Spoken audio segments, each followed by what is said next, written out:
David, thank you so much for joining me today. I know it's been a really busy few months. How are you feeling right now with the election just wrapping up?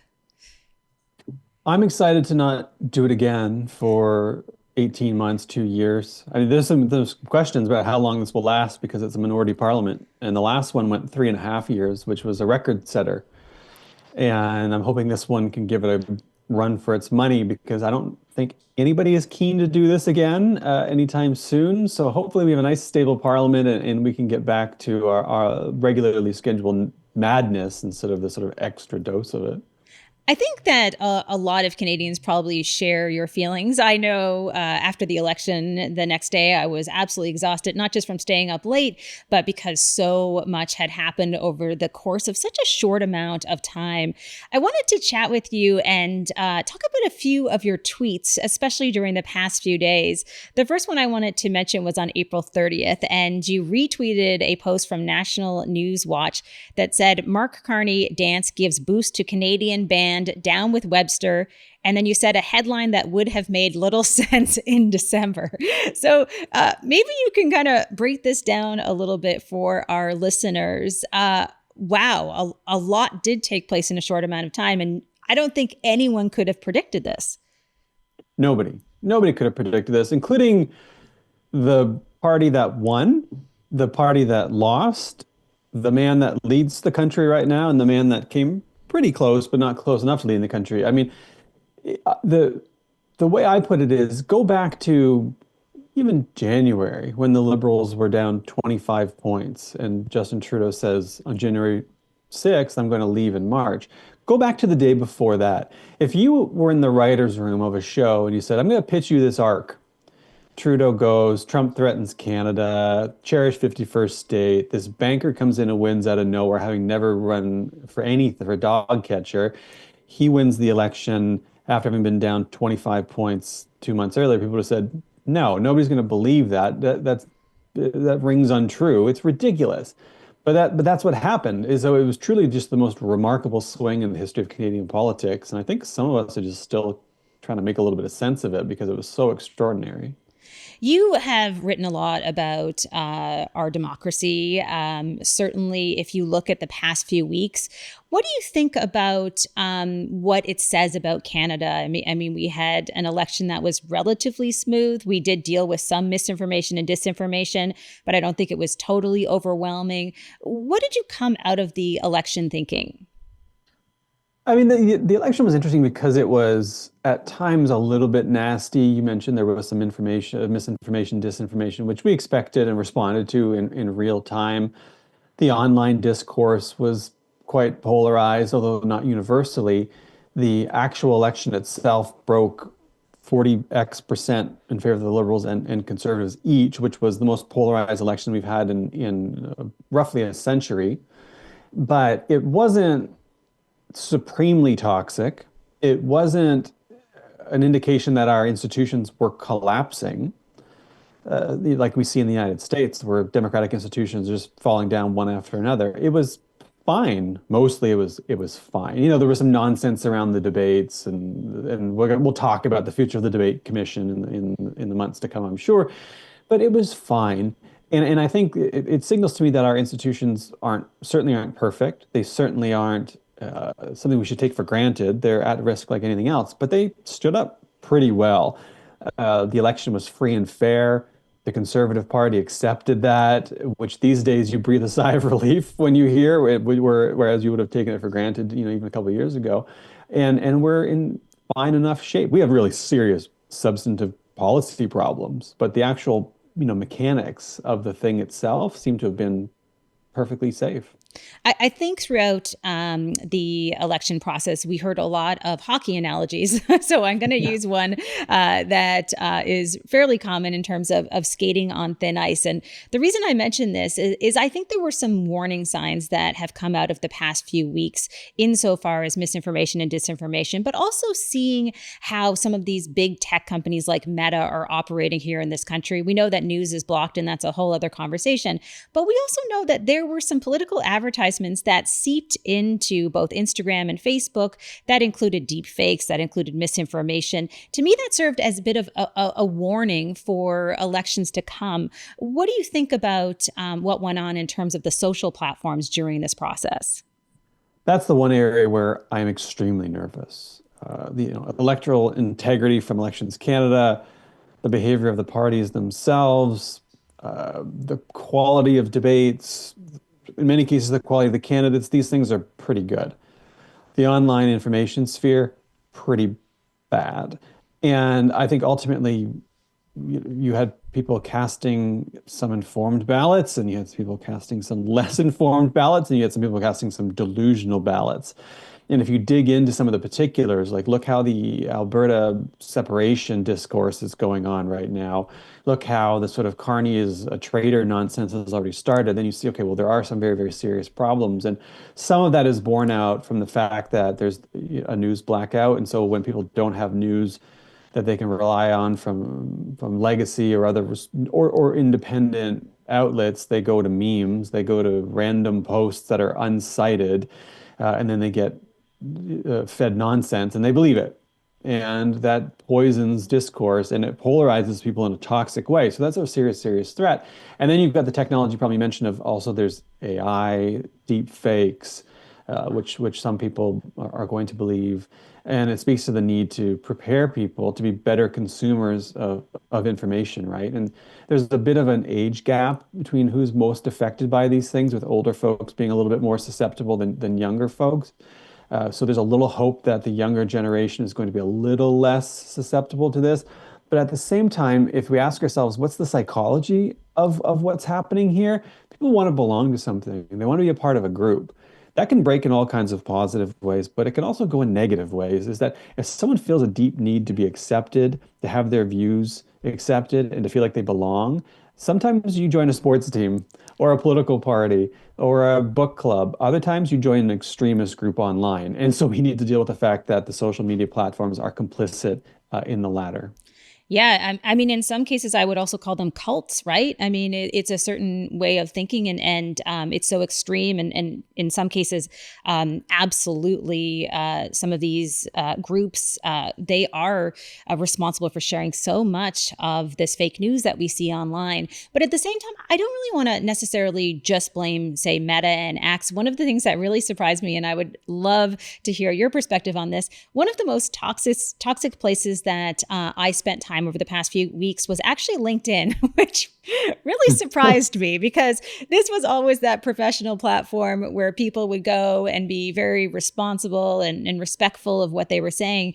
But there were some conversations across LinkedIn that in some ways I think were a little more challenging than even what I saw on X, which I don't know if you have that same experience or what you think of that sort of new addition to this online conversation.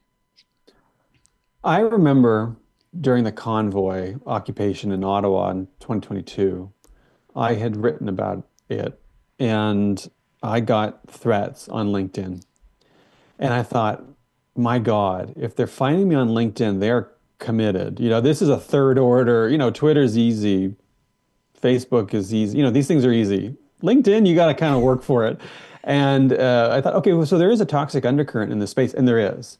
And we mistake it for an inherently necessarily and absolutely professional space where people are networking and sharing their business triumphs or career triumphs, maybe looking for work and job searching. But here's the thing, it's an online space that acts as a forum. And the iron law of the internet is any online space that acts as a forum that is publicly accessible to the mass is going to be turned into a political swamp eventually, right? Because people are just going to go there and they're going to do this and they're going to do it everywhere. And we see that, right? You can't, it's on Threads, it's on Instagram, it's on TikTok, it's on Twitter, it's on Facebook, it's on LinkedIn, it's certainly on Reddit, it's certainly on places like 4chan or wherever. I mean, it just is everywhere. It spreads everywhere. That's the iron law of the internet. And it's very, very hard to manage that. It's very, very hard to police that because one, it takes resources, but two, you have to make decisions about speech, what's allowed, what's not, and who gets to decide. And I know it's really easy for us to say, well, this stuff is bad, we don't want to see it.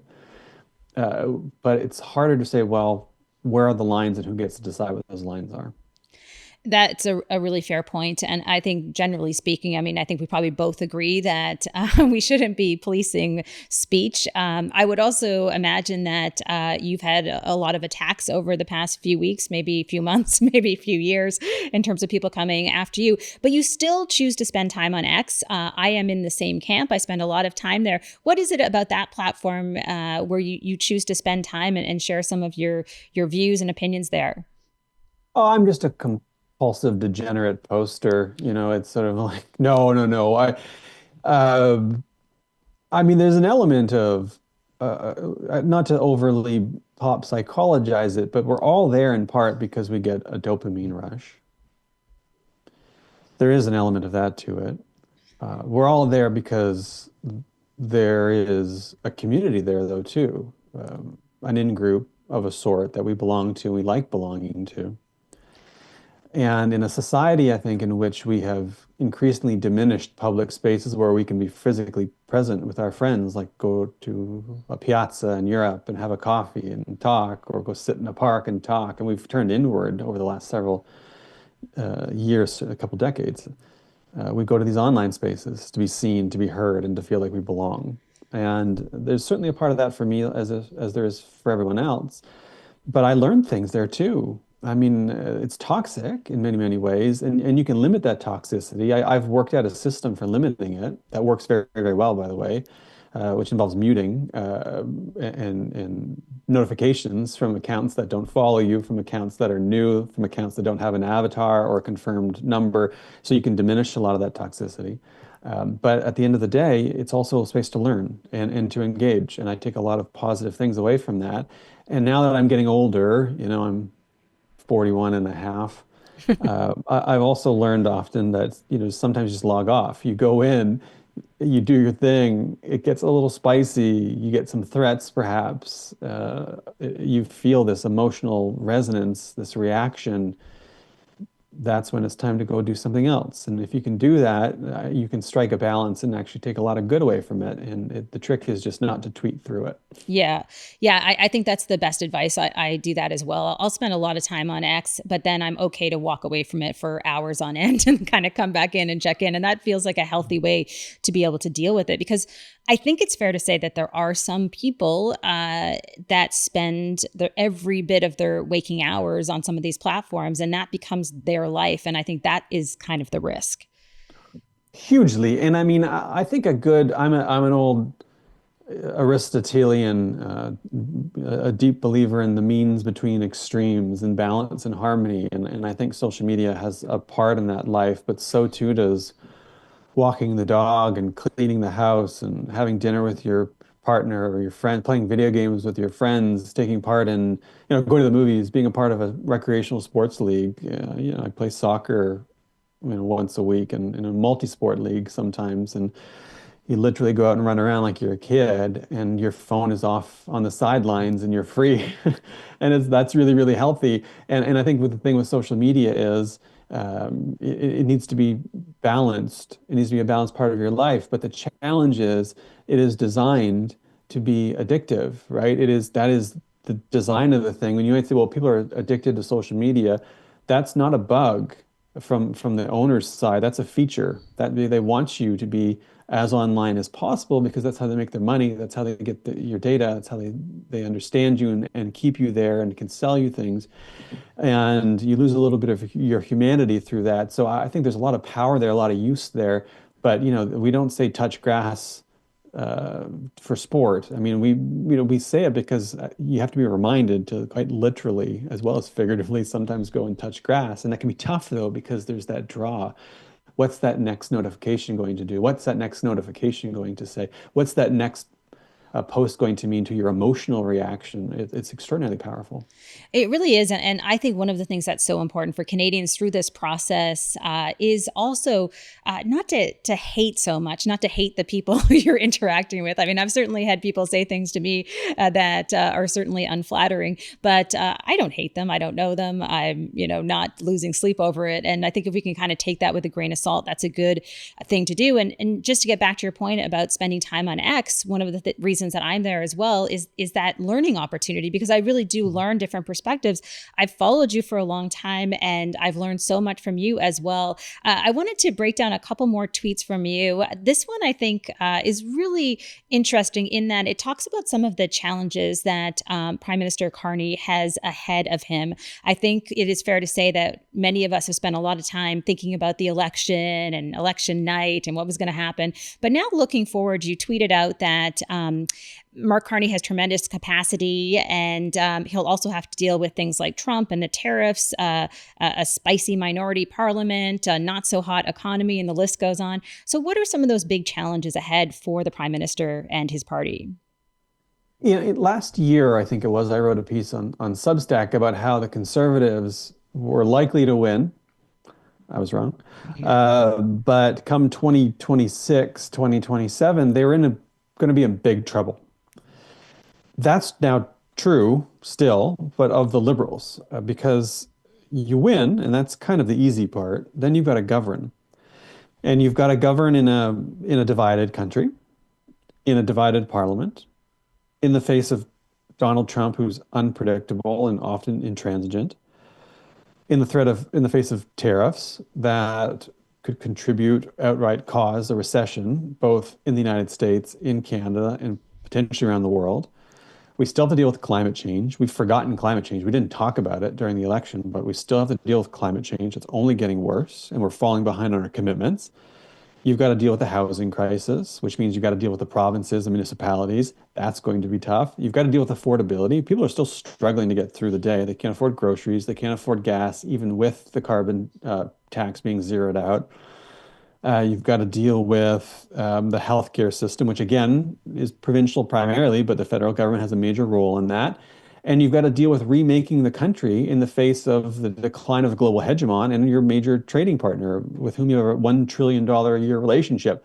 So you've got to then say, well, we've got to figure out internal trade as Carney has promised to do. We've got to figure out how to trade externally with the liberals want to look to Mercosur countries in South America more. They want to look to the United Kingdom more. They want to look to Europe more, to Asia, to Japan and Korea, South Korea. Easy to say these things, very, very hard to do it, especially when you have to bargain with other parties in parliament to pass your agenda.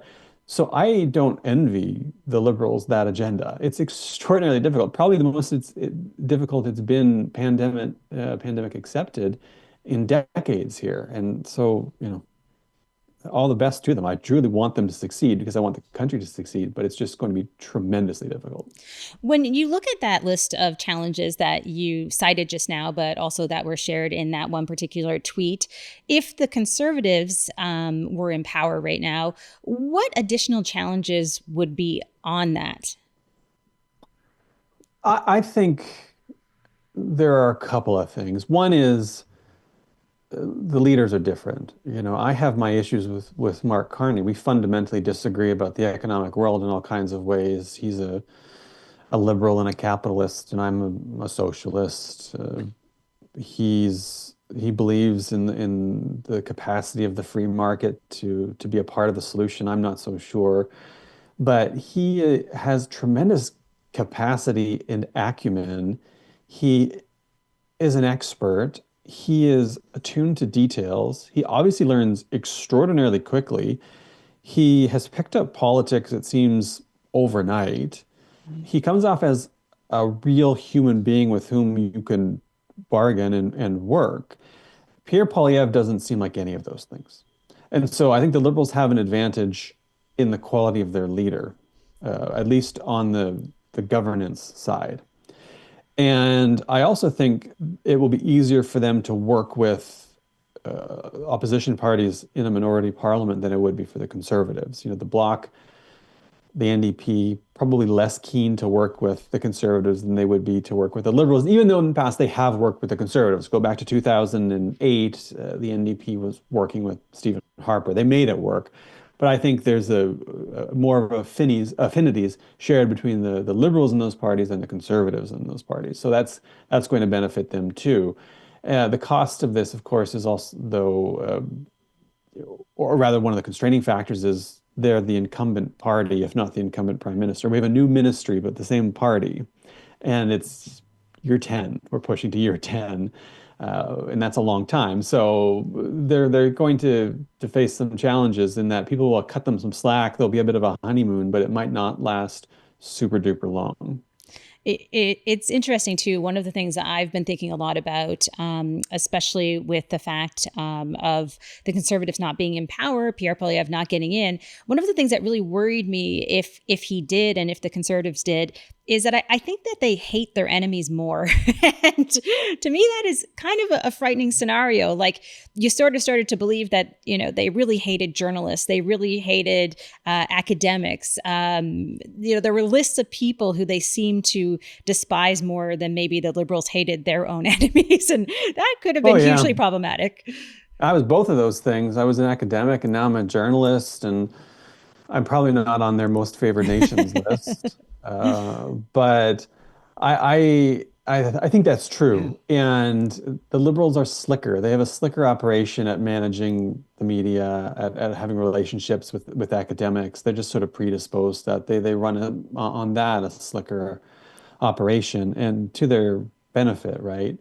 And it's funny because in the last couple of days, people have gotten really mad at me on the internet because I said, I think we should find a way to let Pierre Poilievre remain in Stornoway, the official leader, the opposition leader's home, because Pierre Poilievre, strictly speaking, isn't the leader of the official opposition, because you have to be in Parliament to have that job, and he's not. He lost his seat. So he's the leader of the Conservative Party, but not the official opposition, which means that he actually doesn't have a right to live in Stornoway. And I said, I think he should live there.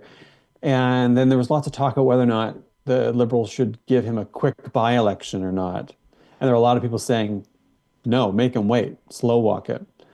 Mark Carney's response today was, we're going to have a by-election as fast as the Conservative leader wants one to replace him, to get him into Parliament. He extended him a courtesy that I think speaks a lot to who he is as a person, who Mark Carney is as a person, and a grace that maybe you wouldn't have expected the Conservatives to extend, right? And I think this means Poilievre will stay in Stornoway by extension, probably, because it's, why move someone out only to move them back in 2 months, right? But again, I think it speaks to your point, is I'm not convinced that grace would have been extended had things been the converse, or the inverse, rather. Yeah, I think we can say with certainty they probably wouldn't have been. One more question for you in terms of a tweet you sent out just before we jumped into this conversation. You said 2 of Carney's greatest strengths seem to be that he's not terminally online and doesn't listen to people who are. What do you mean by that? Yeah, people like me. He doesn't listen to people like me who are on the internet all day. It was a little bit of an expression of frustration that people on the internet are ridiculous. There's a certain cadre of people who spend a lot of time on the internet pushing a kind of sanctimonious purity agenda and working out the most fine-grained grievances that they seem to have been harboring for reasons I dare not speculate about for lengths of time I'd rather not know, and who play out these elaborate scenarios in their mind about how things ought to be and how things should go. And then Mark Carney comes in, and he just seems like the most normal person who says, no, that's goofy. We're going to give Poilievre a by-election. We're going to work with other parties. We're not going to indulge in revenge fantasies. We're not going to do political gimmicks, although there'll be some gimmicks. We're going to face real problems with real pragmatic solutions. And as a leftist, I just think I want a left leader who's just normal and competent, who's grounded in their values deeply, who has a philosophical orientation and an ideological orientation towards the world, but who's just normal and who can speak normally. And who doesn't seem like they've come from an online community that's steeped in its own tea, if you know what I mean. That's way up on my Christmas 2025 list, Absolutely. If we loop back to the beginning of the conversation where we talked about Down with Webster and the Prime Minister's dance, I don't think he was doing that dance and rapping because he thought he would get a lot of clicks. So I feel like that's a good thing. No. It's funny is I in many ways was wrong about Mark Carney, because last year I was writing about, look, he's a boring technocratic banker elite. He's the worst possible person for the moment. He seems like a credulous market fundamentalist in many ways, or at least a credulous believer in in capitalism and so on and so forth. And then he wins, or he runs for the leadership, and I'm watching him and thinking, I might have misread him. And I developed this affection for him very, very quickly. Like, I just like him. I like him and I trust him. And again, this is an emotional, this is a visceral connection. I mean, I've got so many critiques. We could do a whole episode on critiques, and I've made those and I'll continue to make those. But I watch him in the debates for the leadership, and I watch him say, plan beats no plan. And this is how I do. Plan beats no plan. And I think this is exactly what people want in the moment, especially those who are worried about Trump and tariffs and the economy. They want that kind of presence. And then you watch him, watching hockey or wearing the Connor McJesus shirt or dancing to Down with Webster, and you're like, he's kind of a dad. He comes off as a dad. And for a lot of people at a visceral level and psychological level, you might say Freudian level, that's really appealing, but it works. And I also think he's genuine. So I have a lot of time for him as a person. And everything I've heard or seen suggests he's a person of integrity.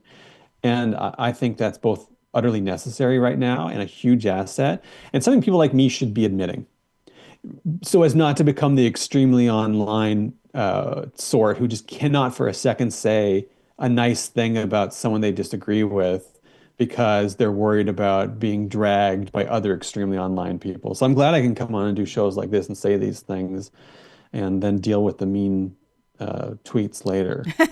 Well, I am very grateful that you can come on and also admit that you were wrong. I mean, we've all been wrong about certain things, and I feel like you don't hear people say that often anymore. People tend to kind of lean into whatever their views were, and they don't want to change them. So certainly appreciate you joining me and chatting more about that. Before I do let you go, for people who want to follow you or read your books, where's the best place for them to go?